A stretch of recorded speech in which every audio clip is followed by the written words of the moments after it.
Hi everyone, অন্যান্য দিনের মতো আজকেও একটি টিপসের ভিডিওতে পুরনো বন্ধু আর নতুন বন্ধু সবাইকে জানাই অনেক অনেক স্বাগত।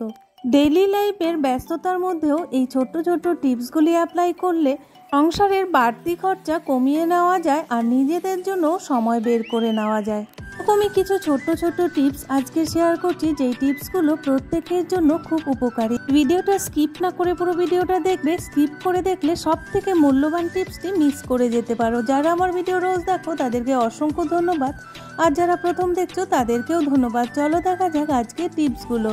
রান্নাবান্না আমাদের প্রত্যেকটা গৃহিণীকেই করতে হয়, তবে সমস্যাটা কোথায় হয়, যখন আমরা কোনো স্ন্যাক্স ভাজি কিংবা লুচি, সেমই এইসব তেলে কিংবা ঘিয়ে ভাজার পর তেলটা বা ঘিটা ভীষণভাবে নোংরা হয়ে যায়। সেই তেল দিয়ে অন্যান্য কিছু রান্না করা যায় না। স্ন্যাক্স বা লুচি বা সেমই এইসব তেলে ভাজার পর তেলটা নোংরা হয়ে গেলে একটা চা ছাঁকনির মধ্যে টিস্যু পেপার দিয়ে তারপর তেলটা ছেঁকে নেবে। মিনিটের মধ্যেই তেলটা পরিষ্কার করে নিতে পারবে। তারপর এই তেল দিয়ে অন্যান্য কোনো সবজি রান্না করে নিতে পারবে। তেলটা নষ্টও হবে না, ফেলতেও হবে না। টিস্যু পেপার যদি তোমাদের হাতের কাছে না থাকে তাহলে কটনের কোনো পরিষ্কার কাপড় দিয়ে এইভাবে ছাঁকনির উপরে রেখে তেলটাকে ছেঁকে নিতে পারবে। কটনের কাপড় কিংবা টিস্যু পেপার যদি ছাঁকনির ওপরে না দাও তাহলে ছাঁকনিটা নোংরা হয়ে যাবে, সেটাও পরিষ্কার করতে অনেকটাই টাইম লাগবে। আর এই টিস্যু পেপার বা কটনের কাপড় দিলে সেই কাপড়টা বা টিস্যু পেপারটা ফেলে দিলেই আমাদের আর কোনো কাজ করতে হবে না, অনেকটাই কাজ কমে যাবে। তো দেখতেই পাচ্ছ তেলটা একদম পরিষ্কার হয়ে গেছে, কোনো নোংরা নেই, আর সমস্ত নোংরা টিস্যু পেপারের মধ্যে উঠে এসেছে। ছাকনার মধ্যেও একটুকু নোংরা লাগেনি, আর তেলটা দেখতেই পাচ্ছ একদম পরিষ্কার হয়ে গেছে। ভালো লাগলে অবশ্যই ট্রাই করবে। প্রত্যেকটা গৃহিণীকেই প্রতিদিন কিচেনে পেঁয়াজ, রসুন, কাঁচা লঙ্কা, নানান ধরনের সবজি কাটতে হয়। তবে সমস্যাটা কোথায় হয়, আমরা গৃহিণীরা যখন বেশি পরিমাণে পেঁয়াজ, রসুন এইসব কাটি, হাতের মধ্যে একটা ব্যাড স্মেল চলে আসে, আর এই ব্যাড স্মেলটা হাতে থেকে কিছুতেই যেতে চায় না। পেঁয়াজ রসুন কাটার পর আমরা হয়তো হাতটা নর্মাল জলে ধুয়ে জলের বোতলটা ধরে নিলাম, সেই জলের বোতলটাও পেঁয়াজের গন্ধ, রসুনের গন্ধ চলে আসবে। তখন সেই জলের বোতল দিয়ে জল খেতে পারবে না। কিংবা চায়ের কাপ ধরে নিলাম, সেই চায়ের কাপেও কিন্তু কাঁচা পেঁয়াজ রসুনের গন্ধটা চলে আসে। যখনই বেশি পরিমাণে পেঁয়াজ রসুন কাটার পর আমরা যে চা খাই, চা খাওয়ার পর যে চা পাতাটা থাকে সেটা কিন্তু ফেলে দিই। চা পাতাটা ফেলে না দিয়ে সামান্য একটু চা পাতা নিয়ে 2 হাত দিয়ে এরকম ঘষে নেবে, তাহলে দেখবে সাবান বা অন্যান্য কিছু দিয়ে হাত ধুতে হবে না। চা পাতার একটা এক্সট্রা স্মেল থাকে, সেই স্মেলটাতেই পেঁয়াজ রসুনের কাঁচা উগ্র গন্ধটা চলে যাবে। হাতে কাঁচা পেঁয়াজ রসুনের উগ্র গন্ধ থাকলে নিজেদেরও ভীষণ খারাপ লাগে। ভালো লাগলে অবশ্যই ট্রাই করবে। কলা খাওয়া কিন্তু শরীরের জন্য ভীষণ উপকারী, এটা সবাই জানে, এটা বলার কিছু নেই। তো বাড়িতে যখন বেশি করে একসাথে কলা কিনে নিয়ে আসা হয়, এই কলাগুলো কিন্তু একদিনেই খাওয়া সম্ভব নয়। বেশি পরিমাণে কলা কিনে নিয়ে আসা হলে 1 থেকে 2 দিনের পরই কিন্তু কলাগুলো খারাপ হয়ে যায়, কালো হয়ে যায় আর নরম হয়ে যায়। তখন কিন্তু বাচ্চারাও খেতে চায় না, বড়দেরও কিন্তু খেতে ইচ্ছে করে না। তখন কলাগুলো নষ্ট হয়ে যায়, ফেলে দিতে হয়, আর টাকাও কিন্তু নষ্ট হয়। তো বন্ধুরা, কলা যখন বেশি পরিমাণে কিনে নিয়ে আসবে, প্রত্যেকের বাড়িতেই খবরের কাগজ থাকে। হাফ খবরের কাগজ নিয়ে কলাগুলো খবরের কাগজের ভেতরে দিয়ে মুড়িয়ে নেবে। দেখতেই পাচ্ছ বন্ধুরা আমি কি করে মুড়িয়ে নিলাম। এইরকম ভাবে কলাগুলো মুড়িয়ে নেবে। এবার কি করবে বন্ধুরা, ফ্রিজের মধ্যে রেখে দিবে। বন্ধুরা, এই টিপসটি যদি তোমরা অ্যাপ্লাই করো, কলা কখনোই খারাপ হবে না। 1 সপ্তাহ পর্যন্ত পাকা কলা ফ্রিজে রেখে খেতে পারবে। এমনি কিন্তু আমরা যদি ফ্রিজে কলা রাখি তাহলে ফ্রিজে যত খাবার আছে, কলার কিন্তু একটা গন্ধ আছে, সেই গন্ধে খাবারগুলো নষ্ট হয়ে যায়, আর কলাগুলোও কিন্তু কালো হয়ে খারাপ হয়ে যায়, খাওয়া যায় না। বন্ধুরা, তোমাদের বোঝার সুবিধার জন্য আমি 2 দিন আগেই একটা খবরের কাগজের মধ্যে কলা রেখেছি। চলো দেখা যাক এই কলাটা কেমন আছে। ফ্রিজের মধ্যে যদি এমনি কলা রাখো তাহলে ফ্রিজের সমস্ত খাবার কিন্তু কলার গন্ধে খাবারগুলো আর খাওয়া যায় না। দেখতেই পাচ্ছ বন্ধুরা, কলাটা পেপার থেকে বের করলাম, আর এটা দেখে বোঝাও যাচ্ছে যে কয়েকদিন আগেই আমি ফ্রিজে রেখেছিলাম। এবারে একটা কলার খোসা ছাড়িয়ে দেখাচ্ছি। একদম কলাটা কিন্তু ভেতরটা পুরো শক্ত আছে, টাইট আছে, একটুকু কিন্তু নষ্ট হয়নি। ভালো লাগলে অবশ্যই ট্রাই করবে। অনেক সময় বৃষ্টির দিনে জামা কাপড় একদমই শুকোতে চায় না, আর তখন জামা কাপড় থেকে একটা বাজে দুর্গন্ধ ছড়ায়, সেই জামা কাপড়গুলো আর পরা যায় না। ঘামের জন্য অনেক সময় দুর্গন্ধ ছড়ায়। যখনই বন্ধুরা তোমাদের জামা কাপড়ে এরকম দুর্গন্ধ ছড়াবে, প্রত্যেকের ঘরে পাউডার থাকে, ট্যালকম পাউডার নিবে কিংবা এক্সপিয়ারি পাউডার নিলেও হবে। সেই পাউডার জামা কাপড়ের মধ্যে একটু ছড়িয়ে দিলেই কিন্তু জামা কাপড়ে আর দুর্গন্ধ ছড়াবে না। সেই জামা কাপড় আমরা হামেশাই পরতে পারবো, আর কোনো সমস্যাই থাকবে না। ভালো লাগলে অবশ্যই ট্রাই করবে। থেকে যখন গোটা মশলা কিনে নিয়ে আসা হয়, জিরে, কালো জিরে, ধনিয়া, পাঁচফোড়ন, এইসব কখনোই না ধুয়ে কিংবা না চেলে সবজিতে ইউজ করবে না। অনেক কিন্তু সূক্ষ্ম সূক্ষ্ম বালি থেকে যায়, সেই বালিগুলো আমাদের পেটে চলে যায়, তখন পেটের অসুখ করে, আমরা বুঝতেও পারি না। গোটা জিরে চেলে নেওয়ার পর নিচে দেখো কতটা ধুলো পড়েছে, সে কিন্তু বোঝাই যাচ্ছিল না।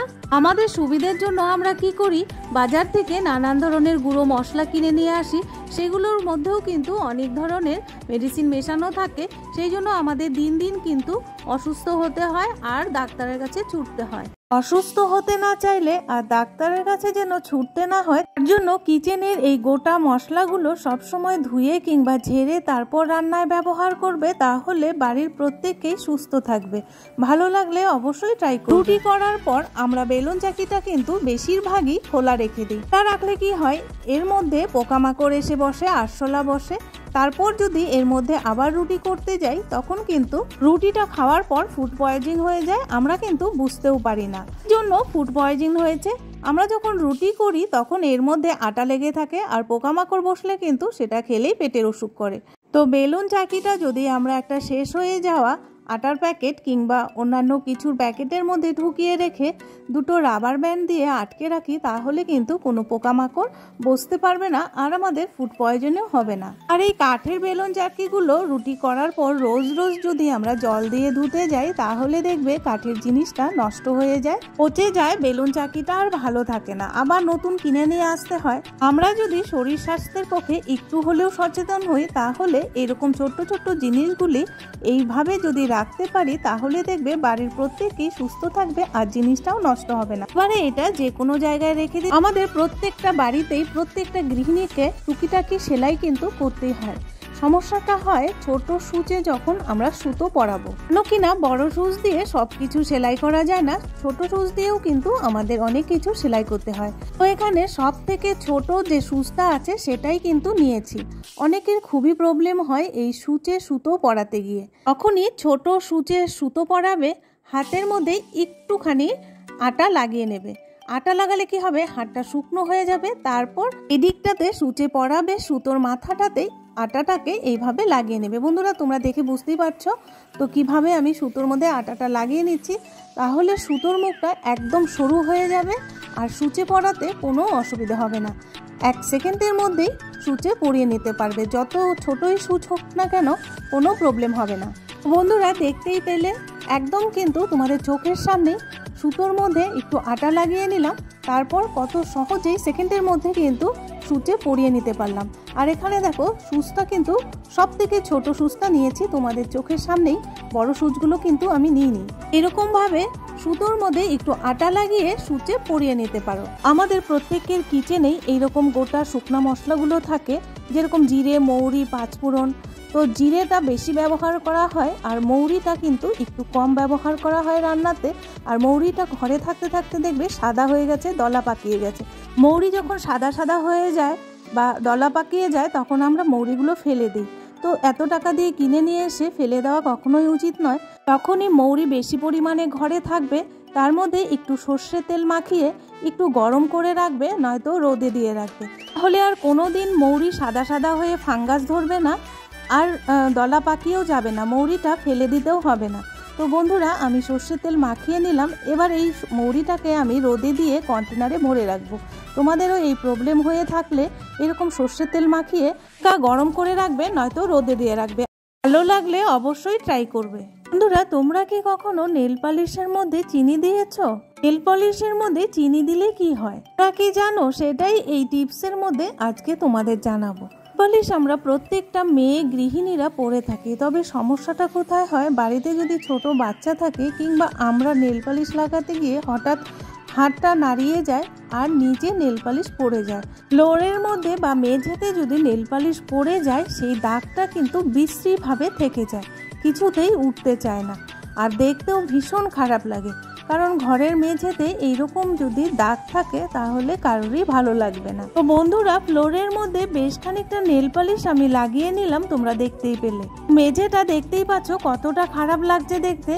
ভাবে যদি নেল পালিশ ফ্লোরের মধ্যে পড়ে যায় কিংবা বাচ্চারা ফেলে দেয় তাহলে খুব সহজেই নেল পালিশের দাগ উঠিয়ে নিতে পারবে আর ফ্লোরটা হয়ে যাবে ঝকঝকে চকচকে। কি দিয়ে এই নেল পালিশের দাগ রিমুভ করব সেটা জানার আগে আজকের টিপসগুলো তোমাদের কাছে কেমন লাগলো তোমরা অবশ্যই কিন্তু একটা লাইক করে কমেন্টস করবে। দেওয়া একটা লাইক আমাকে নিত্য নতুন টিপস শেয়ার করতে মোটিভেট করে। তো বন্ধুরা, প্রত্যেকের কিচেনেই চিনি থাকে। এখানে নেল পালিশ পড়ে যাবে কিংবা ফেলে দেবে সেই জায়গাটাতে সামান্য একটু চিনি দিয়ে হাত দিয়ে আস্তে আস্তে ডলে নেবে, তাহলে সমস্ত নেল পালিশের দাগ একদম ফ্লোর থেকে উঠে যাবে আর ফ্লোরটা হয়ে যাবে ঝকঝকে চকচকে একদম আগের মতো। বন্ধুরা, তোমরা দেখতেই পাচ্ছ চিনি দিয়ে নেল পালিশ ডলে নেওয়ার পর আস্তে আস্তে কিন্তু সমস্ত দাগ উঠে যাচ্ছে ফ্লোরের থেকে। ফ্লোরের মধ্যে যদি কখনো নেল পালিশ পড়ে যায় কিংবা কোনো ছোট বাচ্চারা খেলতে গিয়ে ফেলে দেয় তাহলে ভয় পাওয়ার কিচ্ছু নেই আর টেনশনেরও কিচ্ছু নেই। একদম খুব সহজেই সামান্য একটু চিনি দিয়ে নেল পালিশের দাগ ফ্লোর থেকে তুলে নিতে পারবে। তো তোমাদের চোখের সামনেই কিন্তু আমি সমস্ত দাগ তুলে নিলাম নেল পালিশের। তোমরা দেখতেই পেয়েছিলে কতটা পরিমাণে নেল পালিশ আমি লাগিয়েছিলাম ফ্লোরটার মধ্যে, আর যেখানে পড়েও ছিল সেই জায়গাটাতেও ক্লিন করে নিলাম। বন্ধুরা, এই টিপসটি চমকে যাওয়ার মতোই একটি টিপস। কখনো কি ভাবতে পেরেছো ফ্লোরের মধ্যে নেল পালিশ পড়ে গেলে চিনি দিয়ে একদম ক্লিন করে নেওয়া যায়? এখন থেকে যদি ফ্লোরের মধ্যে নেল পালিশ পড়ে যায় কখনোই টেনশন করবে না, কিচেনে থাকা সামান্য চিনি দিয়ে ফ্লোরটা একদম নতুনের মতো ঝকঝকে চকচকে করে নিতে পারবে। কোনো নতুন বন্ধু যদি আমার চ্যানেলে এসেছো, এই ভিডিওটা দেখছো, অবশ্যই সাবস্ক্রাইব করে বেল নোটিফিকেশনটি অল করে রাখবে, তাহলে আমি যখনই যে কোনো বিষয়ে ভিডিও আপলোড দেবো না কেন নোটিফিকেশন সবার আগে তোমাদের কাছে পৌঁছে যাবে। আর ভিডিওটা যদি বেশি ভালো লেগে থাকে তাহলে ফ্যামিলি আর বন্ধুদের সাথে শেয়ার করতে একদমই ভুলবে না। দেওয়া একটা লাইক আর শেয়ার আমাদের মতো হাউস ওয়াইফরা চার দেওয়ালের মধ্যে থেকেও প্রত্যেকটা ঘরে ঘরে পৌঁছে যেতে পারবে। ওরা নেল পালিশ ফ্লোরের মধ্যে লাগানো থেকে ক্লিন করা সম্পূর্ণটাই তোমাদের সাথে শেয়ার করলাম। আশা করছি আজকের টিপসগুলো তোমাদের কাছে ভালো লেগেছে, অবশ্যই অ্যাপ্লাই করবে, খুব উপকৃত হবে। ধন্যবাদ।